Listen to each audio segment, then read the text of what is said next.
Elizabeth of Russia. Elizabeth Petrovna, both on the 29th December 1709 and die on the 5th of January 1762, also known as Elizaveta or Elizaveta, reigned as Empress of Russia from 1741 until her death in 1762. She remains one of the most popular Russian monarchs because of her decision not to execute a single person during her reign, her numerous construction projects, and her strong opposition to Prussian policies. The second eldest daughter of Tsar Peter the Great, 1682 to 1725, Elizabeth lived through the confused successions of her father's descendants following her half-brother Alexei's death in 1718.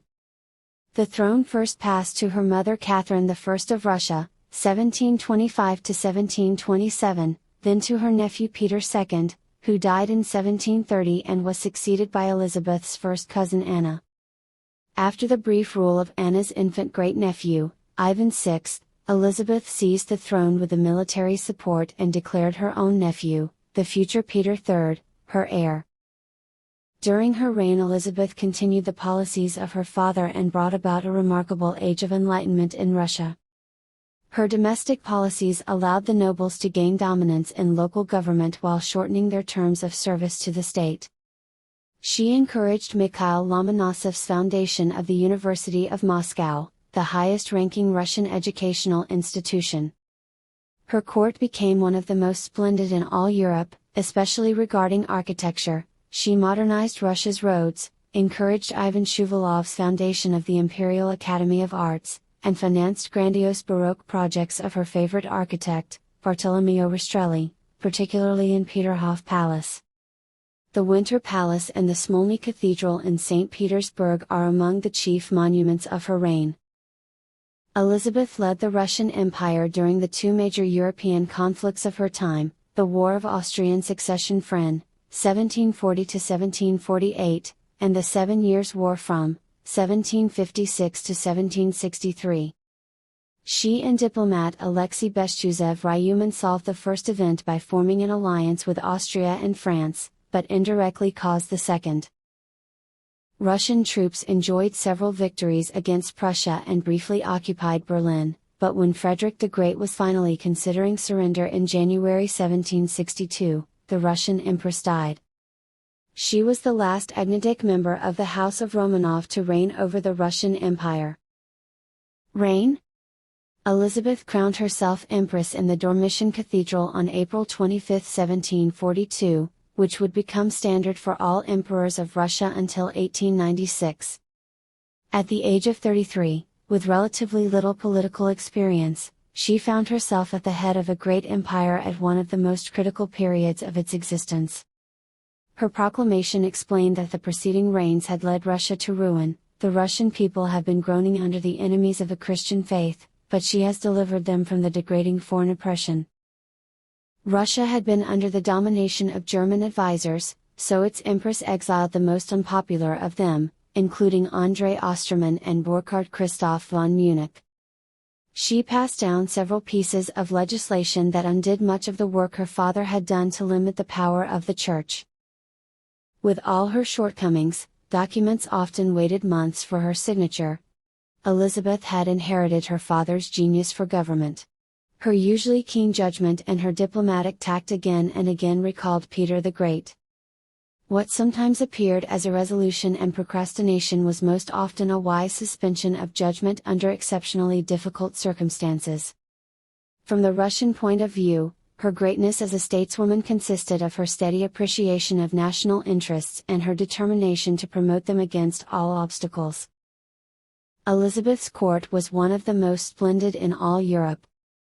As historian Mikhail Sherbatov stated, the court was arrayed in cloth of gold, her nobles satisfied with only the most luxurious garments, the most expensive foods, the rarest drinks, that largest number of servants, and they applied the standard of lavishness to their dress as well. A great number of silver and gold objects were produced, the most the country had seen thus far in its history. It was common to order over 1,000 bottles of French champagnes and wines to be served at one event and to serve pineapples at all receptions, despite the difficulty of procuring the fruit in such quantities. French plays quickly became the most popular and often were performed twice a week. In tandem, music became very important. Many attribute its popularity to Elizabeth's supposed husband, the Emperor of the Night, Alexei Razumovsky, who reportedly relished music. Elizabeth spared no expense in importing leading musical talents from Germany, France, and Italy. She reportedly owned 15,000 dresses, several thousand pairs of shoes and a seemingly unlimited number of stockings. Attractive in her youth and vain as an adult, Elizabeth passed various decrees intended to make herself stand out. She issued an edict against anyone wearing the same hairstyle, dress, or accessory as the Empress. One woman accidentally wore the same item as the Empress and was lashed across the face for it. Another law required French fabric salesmen to sell to the Empress first, and those who disregarded that law were arrested. One famous story exemplifying her vanity is that once Elizabeth got a bit of powder in her hair and was unable to remove it except by cutting a patch of her hair. She made all of the court ladies cut patches out of their hair too, which they did with tears in their eyes. This aggressive vanity became a tenet of the court throughout her reign, particularly as she grew older. According to historian Tamara Talbot Rice, later in life her outbursts of anger were directed either against people who were thought to have endangered Russia's security or against women whose beauty rivaled her own. Despite her volatile and often violent reactions to others regarding her appearance, Elizabeth was ebullient in most other matters, particularly when it came to court entertainment. It was reported that she threw 2 balls a week. One would be a large event with an average of 800 guests in attendance, most of whom were the nation's leading merchants, members of the lower nobility and guards stationed in and around the city of the event. The other ball was a much smaller affair reserved for her closest friends and members of the highest echelons of nobility. The smaller gatherings began as masked balls, but evolved into the famous Metamorphoses balls by 1744. At these Metamorphoses balls, guests were expected to dress as the opposite sex, with Elizabeth often dressing up as Cossack or carpenter in honor of her father. Costumes not permitted at the event were those of pilgrims and harlequins, which she considered profane and indecent respectively. Most courtiers thoroughly disliked the balls, as most guests by decree looked ridiculous, but Elizabeth adored them, as Catherine the Great's advisor Potemkin posited. This was because she was the only woman who looked truly fine and completely a man. As she was tall and possessed a powerful body, male attire suited her. Kazimierz Walishevsky noted that Elizabeth had beautiful legs, and loved to wear male attire because of the tight trousers. Though the balls were by far her most personally beloved and lavish events, Elizabeth often threw children's birthday parties and wedding receptions for those affiliated with her court, going so far as to provide dowries for each of her ladies-in-waiting. In the late 1750s, Elizabeth's health started to decline. She suffered a series of dizzy spells and refused to take the medication she had been prescribed. The Empress forbade the word death in her presence until she suffered a stroke on December 24, 1761.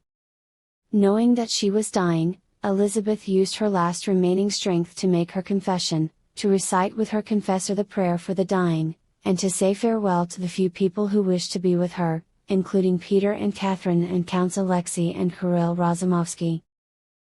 The Empress died the next day, Orthodox Christmas, 1761.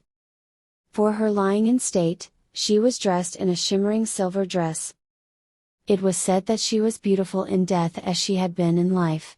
She was buried in the Peter and Paul Cathedral in St. Petersburg on February 3, 1762, 6 weeks after her lying in state. Thanks for watching HerStory channel. Don't forget to like the video and subscribe our channel.